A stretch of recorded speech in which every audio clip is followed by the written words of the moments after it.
دیکھو دیکھو کون آیا، اسد الدین اویسی گڈو جمالی، ذرا زور سے نعرہ لگا، اسد الدین اویسی گڈو جمالی، اسد الدین اویسی گڈو جمالی۔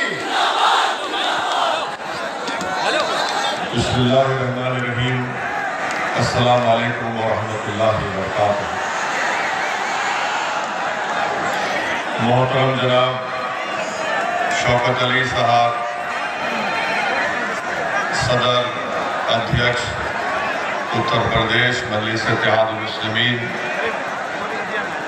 میرے بھائی وہ مجلس اتحاد المسلمین کے پرتیاشی مبارکپور وِدھان سبھا محترم جناب شاہ عالم گڈو جمالی صاحب،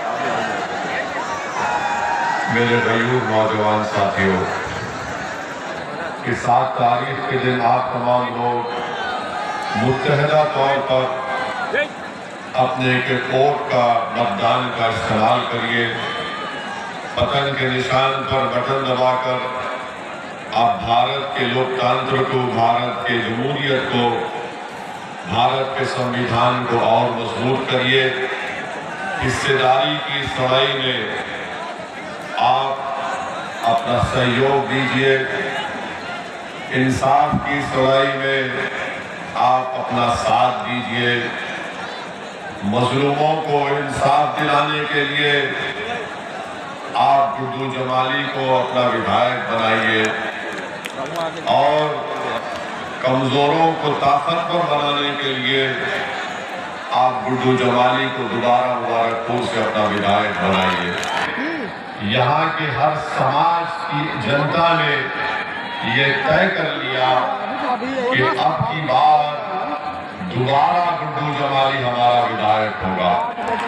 میرے عزیز دوستوں اور بزرگوں، میں آپ کا شکریہ ادا کرتا ہوں، اور میں شروعات میں اس بات کا ذکر کرنا چاہتا ہوں کہ کل ہمارا بھاشن ہوا تھا، الحمدللہ اللہ کے کرم سے نبی کریم صلی اللہ علیہ وسلم کے صدقہ طفیل میں، اہل بیت کے صدقہ طفیل میں ہم کو بولنے کا موقع ملا۔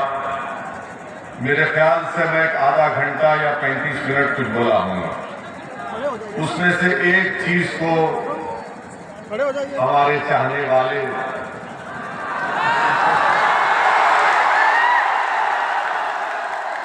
اگر میں برا نہ مانوں تو بولوں گا، لگتا ہے کہ میرے سسرال والے، اس پر تو فتویٰ نہیں لے سکتے آپ کو رشتہ دار بنا لیا ہوں۔ ساری خدائی ایک طرف، ساری خدائی ایک طرف، اس کے بعد نہیں بولوں گا ورنہ بولیں گے یہ بھی ہم کو بول دیے۔ تو میں یہ بتانا چاہوں گا ہمارے دوستوں کو کہ میں ان لوگوں کے خلاف بولا ٹرائیپوڈ بن کے، اور آج بھی بولوں گا۔ اگر آپ یہ سمجھ رہے ہیں کہ ایک شوشہ چھوڑنے سے اویسی خاموش ہو جائے گا، نہیں ہوگا۔ آپ طوفان کو چھیڑیں گے تو طوفان اور بڑھے گا۔ تو میں ان لوگوں کے خلاف بولا جو ہے مٹھی بھر، مگر 8 یا 9% ہی ہے، مگر وہ ہم پر حاکم بنتے آئے ہیں، ہم کو قیدی بناتے آئے ہیں، تو اسی لیے میں نے ان کے بارے میں بولا۔ اب جہاں تک رہا سوال معزز علماء کرام کا، یہ بھی ریکارڈ کر لو میرے سسرال والے،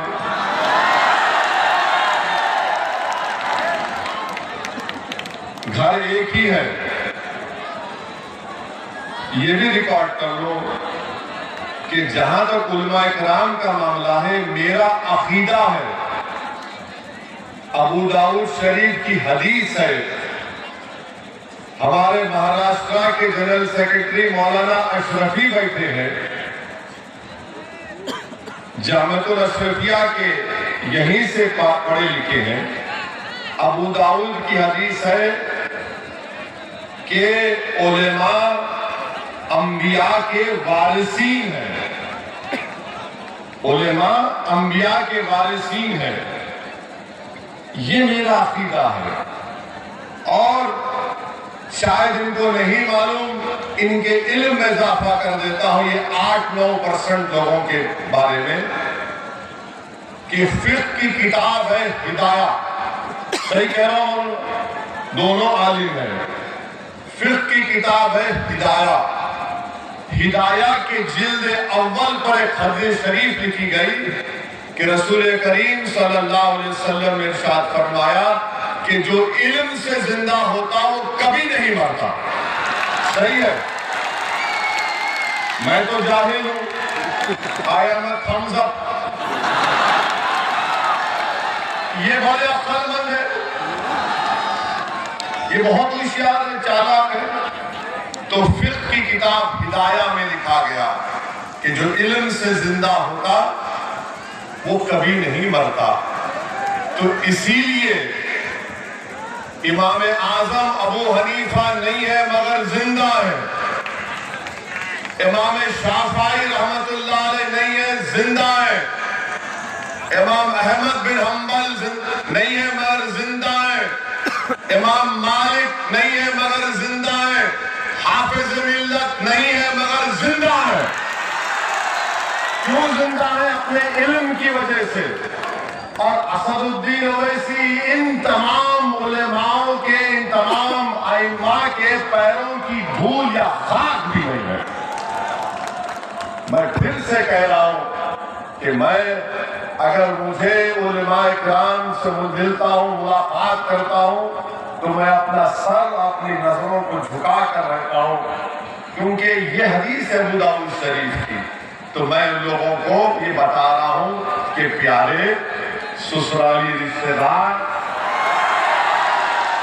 احتیاط کرو، تم کو اسد الدین اویسی جیسے آدمی کی زبان سے مقابلہ کرنے والا نہیں ملا ہوگا، رک جاؤ۔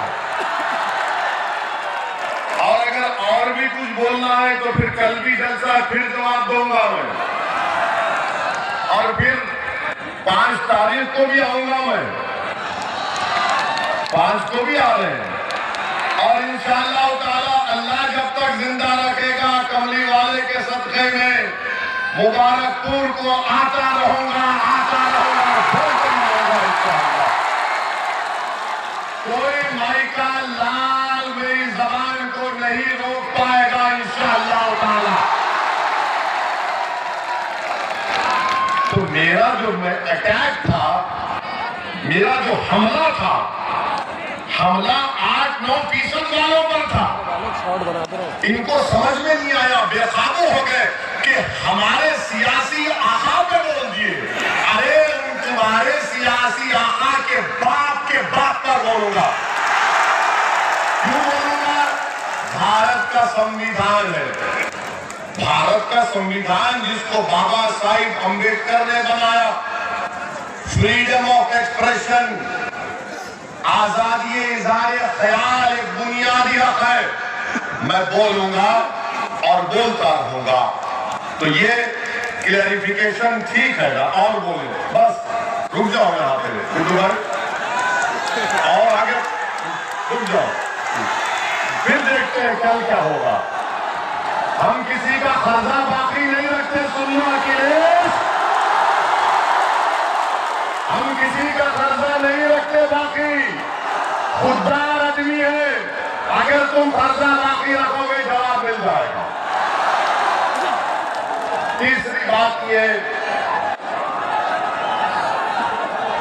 بیٹھ جائیے، پورے بیٹھ جائیے، پورے کوئی نہیں آئے گا تمہارے میرے بیچ میں انشاءاللہ ہوگا۔ میں تم سے محبت کرتا ہوں، تم مجھ سے محبت کرتا، ہم سب رسول اللہ صلی اللہ علیہ وسلم، کیا بات ہے بھائی، ماشاءاللہ، اور ہم سب عاشق نبی ہیں۔ اسد الدین اویسی صاحب مبارک پور میں